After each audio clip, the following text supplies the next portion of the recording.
Muy buenas tardes tengan todos ustedes. El Tecnológico de Monterrey, la Cátedra Luis Barragán y la Escuela de Arquitectura les dan la más cordial bienvenida. El día de hoy tenemos el honor de rendir homenaje a nuestros exdirectivos, que nos han dejado tantas enseñanzas y gratos recuerdos. Apenas habían transcurrido 3 años de la fundación del Tecnológico, el 6 de septiembre de 1943, por don Eugenio Garzazada, cuando el Consejo de Enseñanza e Investigación Superior, AC, tomó el acuerdo de fundar la Escuela de Arquitectura. Hoy, 60 años después, los sueños de los pioneros son toda una realidad, y el crecimiento arquitectónico de Monterrey y del país dan testimonio de ello. Los directores, los profesores, exalumnos y estudiantes, nos llenamos de júbilo con esta celebración y damos gracias a todos los creadores de esta carrera por sus metas y éxitos alcanzados. Que la celebración del 60 aniversario sea un hito en el devenir de esta profesión que tanto nos enorgullece. Felicidades. Les pedimos atentamente a nuestros exdirectivos ponerse de pie y en unos momentos en su lugar les entregaremos sus reconocimientos.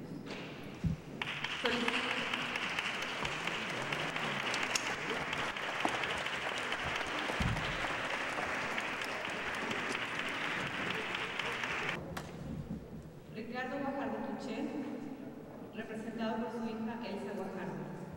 Ernesto Gómez Gallardo. José Luis Pineda Gómez. Andrés González Arquieza.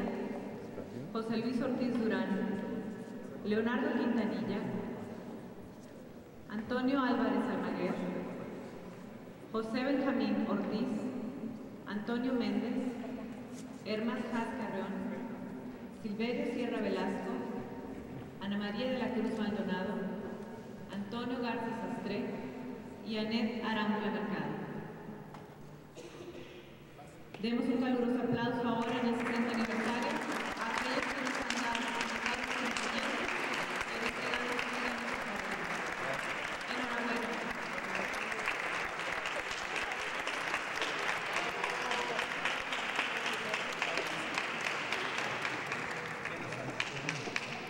Feliz 60 aniversario.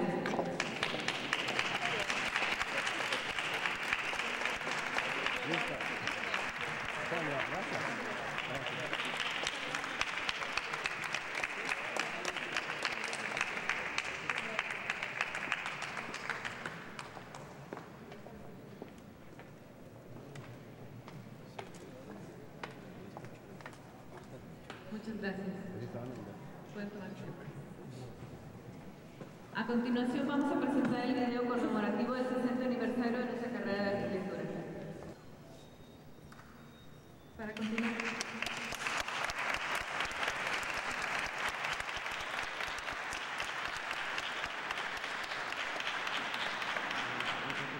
Para continuar con la celebración, en 10 minutos nos enlazaremos a la Cátedra Luis Barragán, en coordinación con la Academia Nacional de Arquitectura Capítulo Monterrey, para dar inicio al evento Encuentro con la Ciudad con el tema Transformando Ciudad, Transformando Gente, con la presencia de nuestro conferencista magistral, Francisco Mangado. Muchas gracias.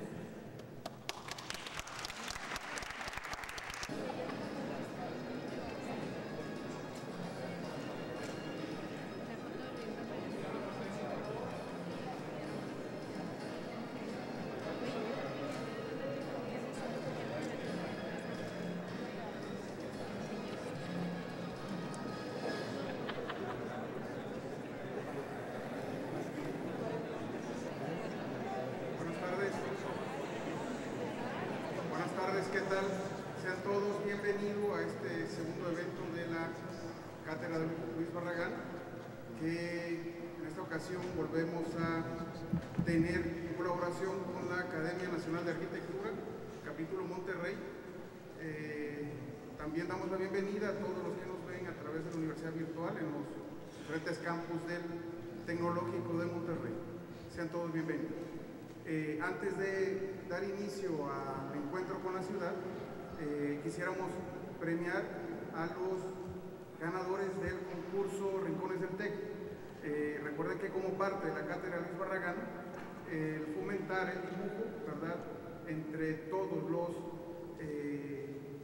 miembros de la comunidad tecnológica de Monterrey es uno de los propósitos más importantes, porque todo tiene ese lema, porque todo el mundo tiene o puede tomar un papel y un lápiz. Convocamos a este concurso, ¿verdad?, de Rincones del TEC, que consiste en hacer precisamente una imagen, un boceto, un dibujo de algún espacio del Tecnológico de Monterrey en cualquiera de sus campos. En esta ocasión tuvimos como jurado del concurso Rincones del TEC a Rocío Castelo, a quien pido un fuerte aplauso y, si está, por favor, que pase a recibir un reconocimiento.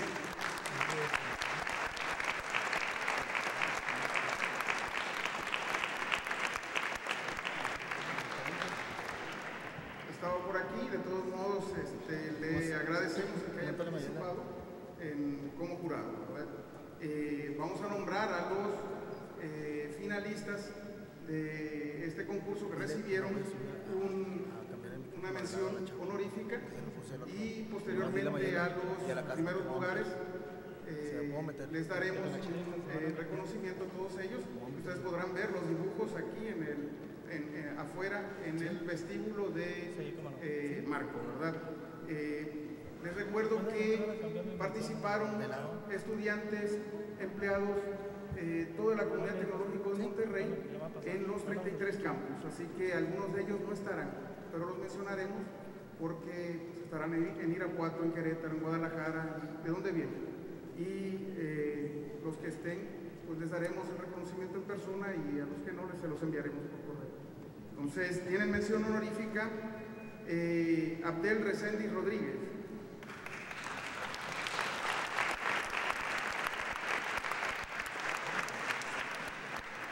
Aldo González Barrera,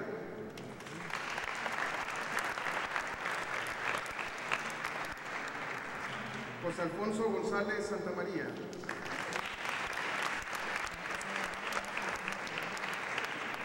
Jorge Gabriel Rodríguez Rivero,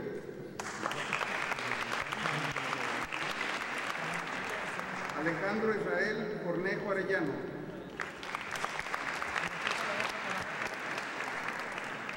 Diego Vázquez Mellado Macías,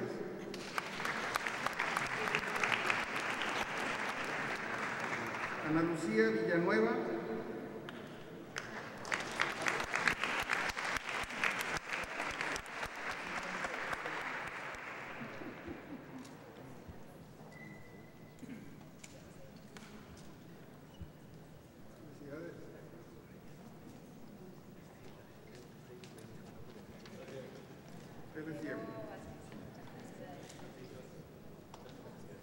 felicidades a Diego. José de Jesús Cervera Ayala,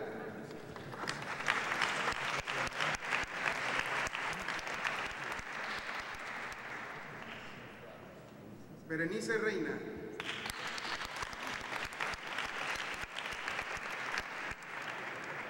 y otra mención para José de Jesús Cervera Ayala.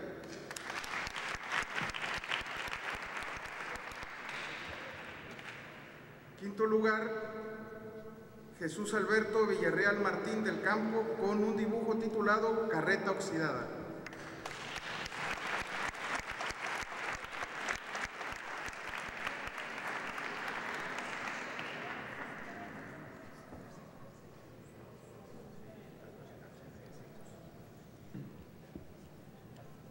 Está bastante oxidada la carreta.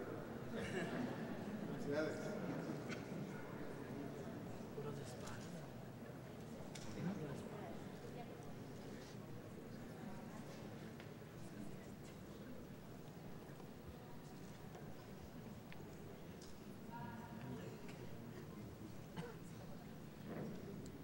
Muchos de ellos son de los primeros semestres, eso es lo más estimulante. Cuarto lugar, Luis Galileo Suart Ponce, con un dibujo titulado Reto Cósmico.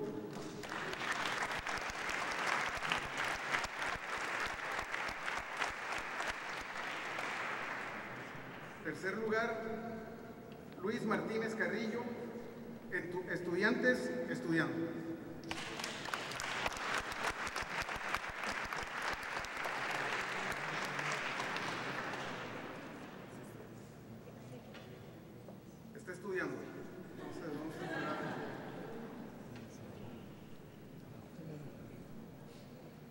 Segundo lugar, con un dibujo titulado Expansión, Juan Antonio Garrido.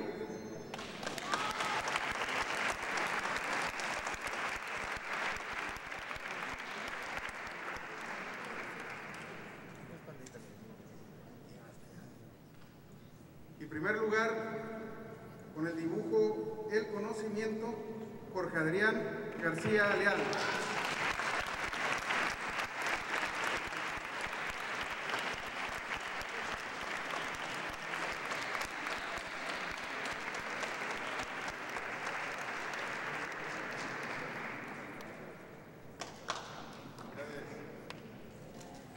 Aparte del reconocimiento, recibe un centenario, ¿verdad?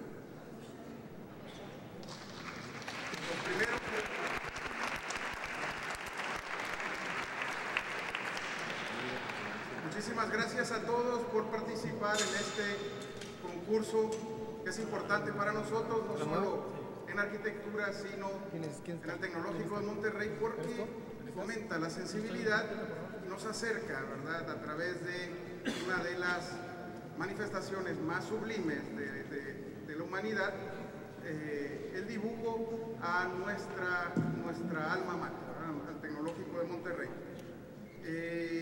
Ahora damos inicio al encuentro con la ciudad, dentro del marco de las actividades de la Cátedra Luis Barragán Otoño 2006, auspiciada por el Tecnológico de Monterrey y que tiene también como anfitrión a la Academia Nacional de Arquitectura, Capítulo Monterrey, que sesiona ahora con nosotros.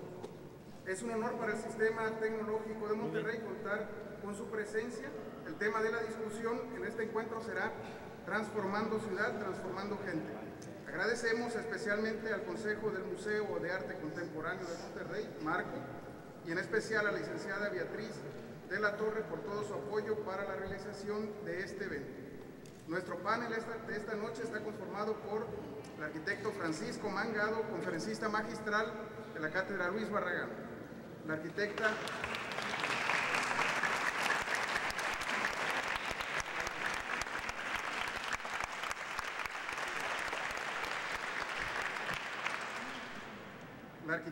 Alicia Guajardo, desarrolladora urbana, ¿verdad?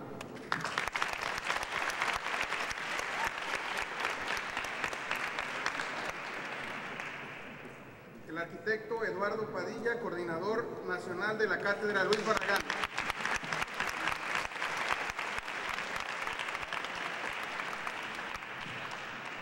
El arquitecto Fernando López, presidente de la Academia Nacional de Arquitectura, Capítulo Monterrey.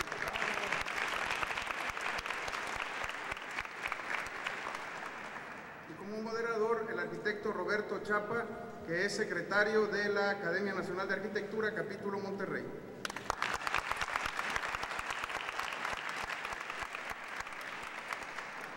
Antes de iniciar con esta sesión que va a estar interesantísima, ¿verdad?, después de haber escuchado a Pachi Mangado y después de ver a nuestros panelistas, quisiera cederle la palabra al otro coanfitrión de este encuentro con la ciudad, que es el arquitecto Fernando López, presidente de la Academia Nacional de Arquitectura, posteriormente al arquitecto Roberto Chapa, secretario de la Academia Nacional de Arquitectura, Capítulo Monterrey.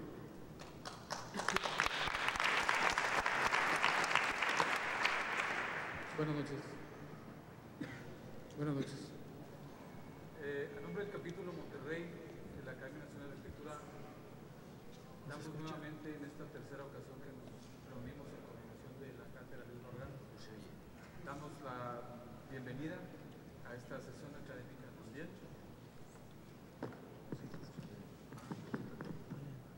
También asimismo felicitamos ampliamente al TEC de Monterrey por sus 60 años de arquitectura y damos una especial bienvenida a nuestro invitado de hoy, Francisco Mangado. Cedemos la palabra al arquitecto Roberto Chapa para conducir este panel. Buenas noches, bienvenidos todos. Gracias. Vaya problema que tenemos enfrente, hablar de la ciudad, hablar de su transformación, hablar de transformar a la gente que vive en ella, pues no deja de ser una tarea sumamente difícil de resolver. De hecho, yo creo que esta noche plantearemos algunos problemas, quizá no demos respuestas, pero creo que la ciudad, a través de toda su historia, ha sido siempre una problemática. Se definen algunas realidades y otras cosas quedan en simples deseos. La ciudad en parte es real y en parte históricamente ha sido virtual. El sueño de la gente por querer tener una vida que la ciudad no siempre le da. Voy a citar a Italo Calvino cuando habla de las ciudades en un libro que se llama Las ciudades invisibles. Dice: es inútil decidir si ha de clasificarse Zenobia entre las ciudades felices o infelices. No tiene sentido dividir las ciudades en estas dos clases, sino en estas otras dos, las que a través de los años y las mutaciones siguen dando su forma a los deseos, y aquellas en las que los deseos o logran borrar la ciudad o son borrados por ella. ¿Qué es finalmente una ciudad? ¿Cuándo se forma una ciudad? Podríamos dar una serie de clasificaciones para esto, en base a su población, en base a los servicios que ofrece, lo que sea. Yo creo que una ciudad nace cuando dos o más individuos deciden vivir juntos, formando una pequeña comunidad, donde un grupo de casas y una calle divide las aceras. ¿Qué es entonces una ciudad? ¿Cómo ha cambiado el concepto de ciudad a través del tiempo? Yo creo que vale la pena plantearse esto antes de dar alguna idea sobre su transformación. Patsy, ¿qué idea tienes tú sobre lo que es la ciudad moderna? Bueno, me temía esta pregunta. Yo la verdad es que no sabría decir, bueno, tengo una idea respecto a la ciudad moderna. El otro día me preguntaban en Pamplona, en Madrid, pero vamos, en España, me decían si tenía confianza en esta ciudad atomizada, en esta ciudad, esta ciudad que dispersa que está surgiendo, ¿no? Que en el fondo es la ciudad americana, frente a un modelo de ciudad más europea, más compacta, articulada en torno al espacio público. Y realmente yo manifestaba que un cierto pesimismo, a pesar de que yo no soy una persona pesimista, al revés, soy una persona bastante optimista. Y me rendía un poco pensando que no hay solución. Y claro, ¿con solución a qué? Me dirás, porque igual resulta que esta ciudad es fantástica. Pues solución a esa visión que yo tengo, que tiene que ver mucho con la esencia de la comunicación, lo que decías, con el espacio público, con una ciudad que es capaz de establecer lugares de contacto, de intercambio, que al fin y al cabo eso es la ciudad. La ciudad es muchas más cosas, evidentemente es un lugar de servicios, lo puedes leer de muchas maneras, lo puedes leer como una estructura funcional, lo puedes leer como una infraestructura, lo puedes leer como... Pero sobre todo la ciudad es un hecho político, es un hecho cívico, por lo menos lo era hasta ahora. Me puedes decir que soy excesivamente añorante de un modelo de ciudad acabado, es posible, pero ese hecho cívico, ese lugar político como mecanismo, como lugar de relación, como lugar de comunicación, de intercambio, de enriquecimiento, yo creo que se está perdiendo de alguna manera en función de una ciudad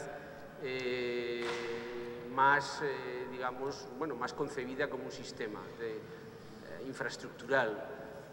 Ayer paseando, por ejemplo, por Monterrey, pero como digo Monterrey puedo decir otras muchísimas ciudades, también está pasando este fenómeno en Madrid o en las ciudades europeas, veía una atomización excesiva, ¿no? Veía que la gente empieza a vivir en lugares completamente aislados, incluso físicamente aislados. Esto está pasando también en Madrid. Estamos yendo a una feudalización de la ciudad, como se está asistiendo también a una feudalización de lo político, paradoja sobre la que podemos charlar luego, porque aparentemente es una paradoja en un mundo global, pero la realidad es que está volviendo a una feudalización, a una atomización de poderes, y se está volviendo también a una atomización de la ciudad. Una atomización, que es lo peor, sin el mecanismo estructurante de relación que era el espacio público, el lugar de contacto. La gente se aísla. Esto está originando, a mi entender, una ciudad injusta, una ciudad, lo que tú decías, cuando la gente venía a la ciudad pensando que buscaría mecanismos de un cierto enriquecimiento, de una cierta mejora, de prosperidad, y estamos dando unas ciudades que verdaderamente lo único que están haciendo es todavía separar más a la gente, todavía separarlo de cualquier manera, cultural, socialmente, estableciendo núcleos dispersos, ¿no? Una ciudad que en el fondo yo la entiendo como injusta, ¿no? Y comprendo que hago un juicio de valor. Claro, ¿cuál es la solución? Pues tú lo has dicho, yo creo que podemos dar muy pocas soluciones, yo al menos no soy tan temerario de poder dar una solución, porque incluso todas estas soluciones que se están planteando de recuperación del espacio público no deja de ser también de una manera muy atomizada. La ciudad ha adquirido una dimensión tan grande, el poder, el elemento fundamental de la ciudad es el coche, es la distancia, y por lo tanto, claro, no existe ese magma estructurante que relacionaba pues estas partes mucho más atomizadas, que son todos estos barrios que están surgiendo, dispersos, de una ciudad en el fondo centrífuga, ¿no? Bueno, la verdad es que ahora la ciudad yo la definiría como un ente que a mí me resulta bastante extraño, ¿no? Bastante agresivo, ¿no? En cierta manera. No sé si quizás estoy muy influido por esa condición, digamos, europea, ¿no? Y por vivir en una ciudad voluntariamente, como es, por ejemplo, mi ciudad, Pamplona, de 300.000 habitantes, donde yo voy andando a mi despacho, donde yo voy al auditorio, voy andando, o donde yo salgo a las mañanas de mi casa, en fin, no sé, a hacer deporte y voy siempre andando. Y bueno, y voluntariamente lo digo, porque yo voluntariamente no quiero vivir en Madrid, a pesar de que un estudio mío, el más importante, seguramente en este momento está en Madrid o puede estar en Barcelona. Pero, digo, me quedo a vivir en la ciudad, ¿no? En una ciudad que es ese sentido de la civitas. Estoy muy condicionado por eso, seguramente, ¿no?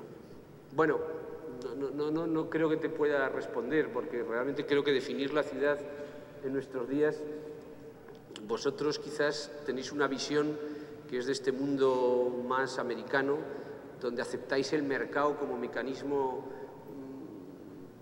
regulador o impositivo de una manera más, bueno, no juzgo, pero más natural, ¿no? Nosotros todavía, o por lo menos algunos, nos resistimos. Y comprendo que puede ser una visión romántica, pero yo me resistiría.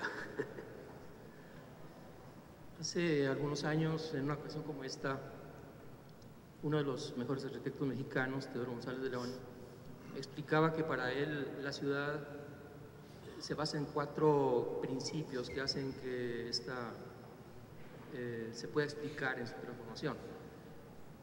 Él decía que, por una parte, el diseño, el azar, la memoria y el tiempo son los 4 factores condicionantes de la forma urbana. Son factores que están un poco en contraposición uno al otro, que son antinomias. El azar se opone al diseño, el tiempo se opone a la memoria, pero juntos conforman la ciudad.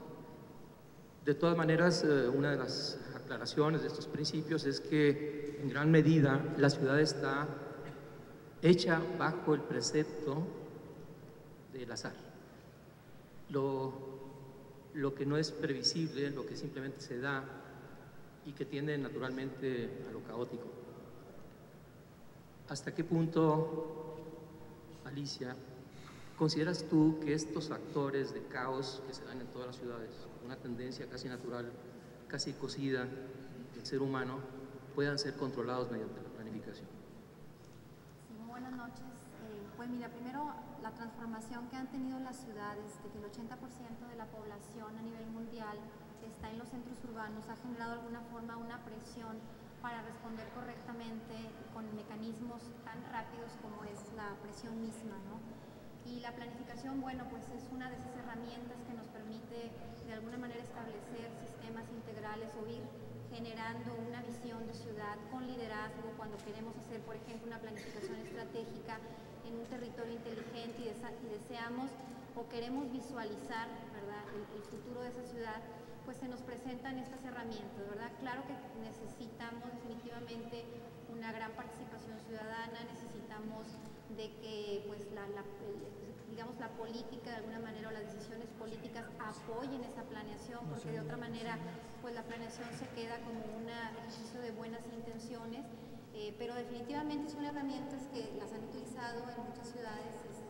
A mí lo que más me llama la atención en cuanto a cómo ciudades han podido progresar y pasar diferentes etapas históricas, ¿verdad? Por ejemplo, de etapas medievales allá a una ciudad más contemporánea, en esos procesos de transformación urbana. Por ejemplo, podría mencionar ciudades como Bilbao, ciudades como Barcelona, que están constantemente en una renovación y se ponen una meta y políticamente generan un compromiso, definen un presupuesto y van para allá y van con todo en cuestiones de transporte, en cuestiones de infraestructura, de definición de densidades, de sistemas de parques, etcétera. Y bueno, yo he visto con agrado, la verdad, lo que ha sucedido en cuanto a esas grandes transformaciones, como es el ejemplo de Bilbao, de la Ría 2000, que realmente Bilbao y Monterrey pues son ciudades hermanas desde el punto de vista son ciudades industriales y demás, y la manera como ellos han podido ir logrando estas transformaciones. Entonces, pues los retos son muy fuertes, son importantes, ¿verdad? Pero pues creo que hay las herramientas y si existe la voluntad, la participación, creo que podemos ir logrando cambios, ¿verdad? No, yo quería comentar, estando de acuerdo básicamente con Alicia, pero yo creo que hay una diferencia fundamental, ¿no? En las ciudades que has citado, Alicia, que es Barcelona y, por ejemplo, Bilbao, siguen estos procesos de planificación valorando una cosa por encima de todo, que es el sentido de lo público. Yo creo que la diferencia entre, digamos, la ciudad, o las que has citado, y ciudades, por ejemplo, como Monterrey o incluso como los nuevos crecimientos de Madrid o la ciudad americana, en el fondo, es la prevalencia de lo público, es decir, del sentido de la civitas, que esto era lo que realmente hacía que la ciudad tuviera, o el sentido de lo privado. A mí esto es lo que más me preocupa. Evidentemente, podemos planificar infraestructuras nuevas. Es verdad que, como nunca, tenemos que dar respuesta a un crecimiento geométrico exponencial de la población, que eso efectivamente ha introducido un factor completamente nuevo y disperso frente a las ciudades que tenían un crecimiento, bueno, en fin, esto todos lo sabemos, pero creo que esto, con países ricos pueden dar respuesta, es decir, siempre y cuando acepten que la única norma no es el mercado. Siempre y cuando acepten que la única norma no es el mercado, porque evidentemente problemas como la vivienda, que son sustanciales y que no se pueden separar del concepto de ciudad. Al fin y al cabo, el 90% o el 95% del magma de la ciudad es la vivienda, y por lo tanto no se puede hablar de la ciudad sin hablar de la vivienda, ¿no? Y de los agentes sociales y económicos y políticos que intervienen en un tema como la vivienda. Pero intentando, digamos, descubrir qué es aquello que para mí supone una quiebra sustancial, es esta idea de que en la ciudades, por ejemplo, como las americanas, el sentido de lo público parece no existir. El sentido de lo público a la hora de ordenar, a la hora de estos núcleos de repente aislados, absolutamente autónomos, autárquicos, como si la ciudad fuera algo indeseable y que no quiere comunicarse con nadie. Y a mí me preocupa esto, ¿no? Porque, claro, si aceptamos que nosotros vamos a trabajar, cogemos un coche y nos vamos a casa y no salimos de casa y vamos a trabajar y nada más y luego nos vamos de vacaciones, bueno, esto no sé si es la ciudad. Yo diría que incluso es un modelo, las ciudades actuales que están a caballo entre una cosa y otra es incoherente, porque por esta regla de tres y vemos hasta las últimas consecuencias y efectivamente, yo vuelvo a decir lo mismo, vivo en Pamplona y trabajo en Madrid, voy a la mañana en avión, tardo una hora y me vuelvo a la noche a casa. En el fondo eso es más coherente, ya aceptando esta regla de juego, ¿no? Pero no, estamos haciendo unas ciudades donde en el fondo, yo no sé si alguien tiene, a mí me gustaría preguntar, yo tengo amigos que viven en Madrid y que lo único que hacen, los desgraciados de ellos, porque es que dan pena, es salir a la mañana una hora y media antes para llegar al trabajo, luego tienen que volver a casa, que llegan agotados, y el fin de semana, como mucho, pues no sé, pues están tan cansados que no quieren salir de casa. Claro, yo no sé si con estos mimbres se puede hacer una ciudad. Igual el problema es que tenemos que hablar de otro organismo distinto, pero desde luego no de la ciudad tal y como la hemos concebido ahora. Tampoco sé si esta voluntad mía añorante es válida o no. en España se está produciendo un fenómeno muy curioso y muy interesante. Y es que gente de las grandes ciudades está huyendo, por ejemplo, al lado de Madrid, Ávila, ciudades como Ávila, Toledo, Segovia, pequeñas ciudades de 200.000 habitantes, de 70.000, de 80.000, se están viendo que están a 1 hora de distancia de Madrid en coche, pero que ahora con el tren de alta velocidad están a 15 minutos, toda la gente se está yendo a vivir allí porque se vive mejor. Porque salen, compran el pan, saludan a la señora Tomasa, al señor Luis, aunque sea el fin de semana, porque tienen ese contacto, digamos, del humano. ¿Cuánto durarán estas ciudades y que el magma de Madrid las invada? No lo sé, pero lo que está claro es que la elección de la gente es esa.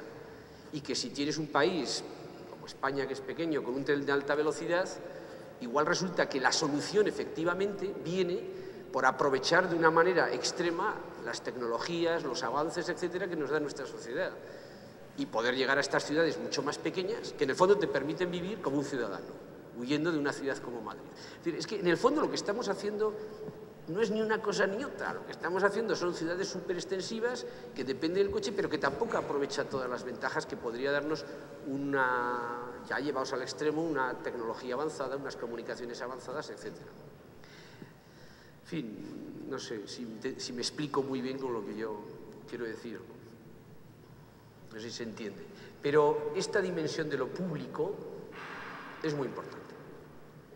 Hace algún tiempo leí en alguna pared de la ciudad un graffiti que decía: toda la ciudad es nuestra culpa. Es decir, la ciudad es un producto de muchas acciones, un número infinito de acciones individuales. La planificación trata de algún modo controlar o llevar hacia algún punto, algún destino, estas acciones individuales, pero realmente una ciudad es una obra de arquitectura hecha por todos. Nuestra ciudad a través del tiempo ha tenido distintos momentos en que se ha querido llevar un control, ¿no? Jean Cruzet e Isidro Einstein en el siglo XIX, Carlos Contreras en el 36 del siglo pasado, Kurt Moon en el 50 también del siglo pasado, Cortés Melo en el 60, y bueno, la ciudad ha seguido creciendo a como Dios le da a entender. Hay acciones quizá no totalizadoras, la planificación total, algunos ya han renunciado a creer en ella, habrá que trabajar a lo mejor con el caos, pero de alguna manera, bueno, la ciudad es el resultado de muchos momentos distintos en esta actividad. Arquitecto Padilla, usted es una persona que ha vivido en nuestra ciudad. Eduardo, eres una persona que ha vivido muchos años con nosotros y nos da mucha satisfacción. Eres más regiomontano que probablemente muchos de nosotros. Has visto la ciudad desde que llegaste hasta ahora y has visto una transformación. ¿Qué has observado desde el momento que llegaste a la ciudad y qué observas ahora de ella? ¿Qué se ha conservado? ¿Qué se ha destruido? Yo llegué en 46 a Monterrey, y Monterrey acababa no llegaba ni a la mitad de la loma, la colonia Independencia estaba definida, el resto hacia los lados oriente y poniente de esa colonia no había nada, no estaba canalizado el río tampoco. Entonces, y la mancha urbana del río hacia el norte terminaba en cervecería. En el oriente no llegaba. Había un campo de golf, el country, que después lo vendieron y se hizo una colonia, pero en el momento en que yo conocí a Monterrey, no llegaba más allá del obispado. Ni siquiera estaba contenida de la casa esta de las monjitas del Sagrado Corazón hasta el río que cortaba la ciudad, y crecía un poco más en una colonia aislada, pero no se veía ningún trastorno. Era una ciudad que operaba. El obispado, la colonia llamada Obispado, era de la gente privilegiada. Ahí vivía la gente privilegiada económicamente hablando, pero la gente mis compañeros que vivían alrededor del santuario o dentro de unas 5 o 10 cuadras de la Plaza Zaragoza. La Plaza Zaragoza era una manzana de jardín. Era una ciudad que no veía nunca, ni se sentía, por supuesto, tenía el crecimiento, tenía la gran cualidad de que los jóvenes platicábamos con los viejos. Yo no puedo decir que desaparece porque yo estoy viejo y recibo jóvenes en el salón de clase, pero no más ahí, nada más ahí. Yo no platico con las generaciones de forma espontánea. ¿Había más encuentro entre la gente? ¿Cómo no? Mucho más cohesión urbana. No. ¿Se ha perdido eso? Yo lo veo muy diluido. Yo conozco personas que viven frente a la Presa de la Boca, que trabajan aquí, pero que viven allá. Y gentes que viven en García, y que trabajan aquí también en Monterrey. Hay una dispersión muy fuerte ahora que antes no la había. Yo sabía muy bien lo que pensaban mi tío Manuel Ortiz y don Eugenio y esa generación. Tenía muy claro lo que pensaban, ahora no sé. Esto quizá pueda parecer una visión romántica de la ciudad, pero no es así. Hoy recorté un artículo del periódico, se llama Amor al Mundo, escrito por Jesús Silva Herzog Márquez, y habla sobre una autora que yo desconocía, a pesar de que me he movido en el ámbito de la filosofía, una autora alemana, Hannah Arendt, que estuvo muy allegada al filósofo alemán Heidegger, y escribió un libro que originalmente quería llamarlo Amor Mundi, pero alguien la disuadió y terminó por llamarse La Condición Humana, cosa que el autor de ese artículo considera que no debe haber sido. Bueno, en ese libro, y pueden ustedes leer sobre ella en su página en internet, ella murió por supuesto, intenta reconciliar a la gente con el mundo, una reconciliación a través de la comprensión del juicio y de la acción, y encuentra también que hay una manera muy profunda en cómo la gente se encuentra en las ciudades. O sea, la ciudad no es solamente un lugar donde uno pueda sobrevivir, o vivir a expensas de otros, o construir su pequeño mundo y encerrarse en sus paredes. Los espacios públicos para eso es lo más fundamental y es la verdadera expresión de la democracia del hombre. Entonces reivindica la política también como la acción más importante del ser humano para vivir en sociedad, y los espacios públicos como el lugar de encuentro que debemos recuperar para la gente. Aunque las ciudades son simultáneamente construcción, destrucción, conservación y sustitución de cosas, esto es algo que es consustancial al ser humano. Sin embargo, hay un residuo, una sustancia que va prevaleciendo por ahí. ¿Qué papel juega la arquitectura, Fernando? Y estoy preguntándole esto a uno de los mejores arquitectos de la ciudad. ¿Qué papel juega la arquitectura en esta conformación urbana, en esta preservación de la vida humana, en esta conservación de los valores humanos? Gracias, Roberto. Yo también quisiera hablar, viendo a la arquitectura, también de lo que hemos dejado de hacer, lo que no estamos haciendo.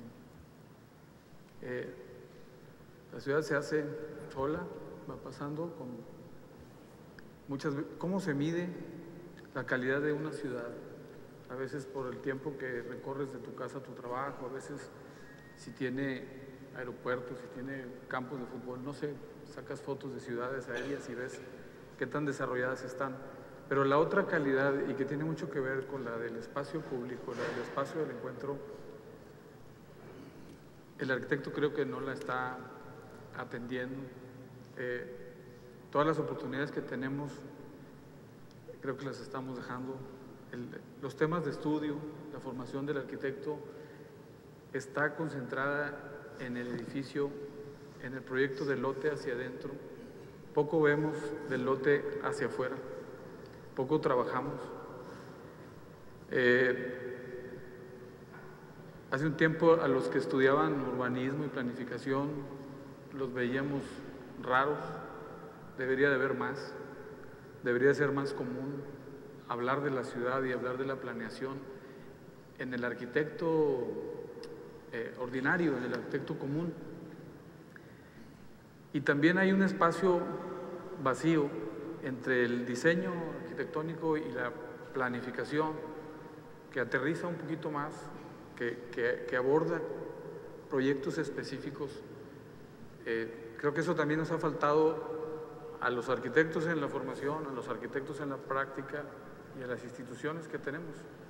Todavía, no quiero decir que no se hacen cosas, la ciudad tiene cosas muy buenas, tenemos cada vez una mejor planificación, una mejor planeación, ya tenemos muchos años de tener planes, pero a nosotros los arquitectos nos falta ocupar un espacio en el intermedio, en el equipamiento de los espacios libres. Hoy Francisco nos mostraba algunos proyectos de esos edificios que hacen esquina, de esos edificios que le dan la vuelta a la vida de un barrio, que le inyectan vida. En la formación se nos olvida a veces y en el ejercicio se nos olvida que la arquitectura es para la gente, no para verla desde fuera, hay que vivirla. La arquitectura debe de transformar a la gente, debe de ayudar a la gente. Y también creo que nos falta una institución intermedia o reforzarla, porque hemos tenido algunos programas para retomar la ciudad, para reinventarla. Se me puede escapar el nombre de alguno, ya hemos tenido varios. Lo bueno es que recientemente suenan más programas para mejorar la ciudad, pero todavía nos hace falta llevar a cabo algunos que ya tengan más resultados, no digo mejores porque sí los hay también. Partimos de un hecho que la ciudad está haciendo el intento y solamente como arquitecto me comprometería y le pediría más al arquitecto y a la enseñanza de abordar el tema de la ciudad junto con el edificio propio o el proyecto hacia el interior. Arquitecto. Yo coincido, pero sin embargo de la pregunta que se me hizo antes, del Monterrey que yo conocí, también lo vi dar el primer paso que fue la Colonia del Valle.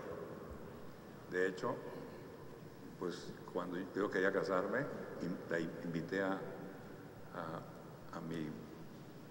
mi futura mujer el comprar un terreno, pero allá, no aquí. Tampoco se me ocurrió ir hacia la carretera vía Santiago. La veía no armada. En cambio, la Colonia del Valle estaba bien. Adquirimos el terreno más chiquito, de 400 metros cuadrados.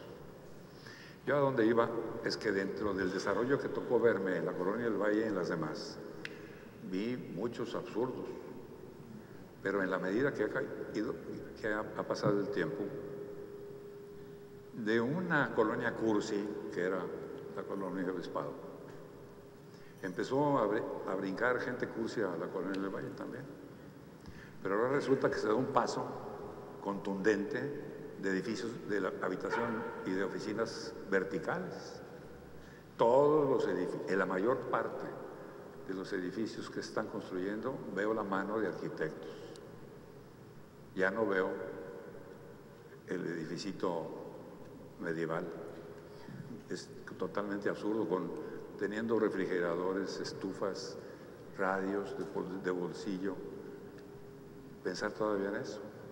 Yo lo veo poco, cada vez menos. Y la cantidad de arquitectos que están saliendo de las universidades están haciendo mella, y yo aplaudo primero a don Eugenio Casasada, que se le ocurrió hacer el tecnológico. No digo que la universidad no haya colaborado, claro que sí, pero fue un piquete de costillas a los demás centros educacionales. Yo veo que está caminando bien y muy alentador la ciudad. De todas las maneras, respecto a lo que tú decías, yo no creo que la responsabilidad sea de los arquitectos, bueno, en fin, muy importante de los arquitectos. Me explico, yo creo que los arquitectos en este momento están realmente concienciados respecto a este problema. Estoy completamente de acuerdo que efectivamente esa situación intermedia entre la gran planificación, que responde más a planteamientos y a esquemas infraestructurales frente a la arquitectura del objeto, lo que hace falta es esa preocupación por el espacio público, el sentido de lo público, el sentido de la comunicación, que es lo que decíamos antes. Pero también es verdad que la ciudad se ha hecho tan compleja que es que la capacidad de los arquitectos cada vez es más disminuida, ¿no? El gran problema, vuelvo a decir lo mismo, es que el que impera y el que domina la ciudad es el mercado. Y el mercado no tiene ideología. Sí, tiene una, que es la de ganar cuanto más dinero mejor. No le importa a la gente, le importa muy poco. No le importa la cohesión social, no le importa redistribuir diferencias. En ese sentido me refiero del espacio público, del hecho público, no solamente desde el punto de vista del espacio público. Es decir, si no interviene la administración, si no interviene lo público para equilibrar, y en la ciudad, entre otras cosas, equilibrar es hacer programas donde efectivamente haya vivienda para todo el mundo. La vivienda debe ser un derecho constitucional, por principio. Si no, efectivamente hay una planificación urbana consciente, con objetivos y con una ideología capaz de imponerse solo al máximo beneficio, si no hay efectivamente una planificación que busca por principio el espacio público como mecanismo articulador, etcétera, etcétera. Si al final el gran Dios es solo el coche, que efectivamente es el paradigma de la individualidad que reacciona contra todo lo que sea semejante, porque nos sentamos en el coche y se ha convertido de repente en nuestro lugar de relación. Ya no andamos más que en coche y con el teléfono móvil. Y ahí pasamos horas y horas. Entonces, si no se reacciona contra eso, y eso no es más que mercado, efectivamente yo creo que la solución es muy mala. Es decir, también estoy convencido que eso es muy difícil que lo podamos cambiar de la noche a la mañana. Absolutamente difícil. Es decir, no soy nada ingenuo, pero también creo que habrá una reacción. Insisto, en países como España la está viendo. Mi preocupación es si los grandes modelos, fundamentalmente el modelo americano, seamos claros, si ese modelo todopoderoso que todo lo invade, que efectivamente no tiene ideología, porque es el mercado, puro y duro. Yo acepto el mercado como mecanismo regulador, pero soy consciente de que el mercado sin control puede ser demoledor. Ahí están los resultados. El mercado ahonda las diferencias sociales, el mercado ahonda las diferencias económicas, etcétera, etcétera. Y eso es también algo que tiene que ver con la ciudad que estamos viviendo. Una ciudad donde solo el individualismo más exacerbante es el que impera, es una ciudad frágil, es una ciudad políticamente que tiende a la destrucción. Quiero decir que los arquitectos podemos estar muy preocupados, pero los arquitectos tenemos magros instrumentos, escasos instrumentos, si no se produce un contexto donde los poderes públicos, donde los poderes económicos, etcétera, son conscientes de que el máximo beneficio a corto plazo implica la destrucción inmediata y a futuro. Esto tiene que ver también con un modelo sostenible o no. Cuando hablamos de la sostenibilidad desde el punto de vista energético, no nos estamos dando cuenta que también estamos produciendo auténticos monstruos desde el punto de vista de la sostenibilidad social. Y este país, yo creo que en ese sentido es un ejemplo muy claro. Como dice Carlos Fuentes, es un país donde la mitad está no enfrentado, pero sí dividido con otra mitad. El resultado, y eso pasa lo mismo en Estados Unidos, y está pasando en otros países, ¿no? En otros países que siguen ese modelo descarado, digamos, y brutal, sin control del mercado.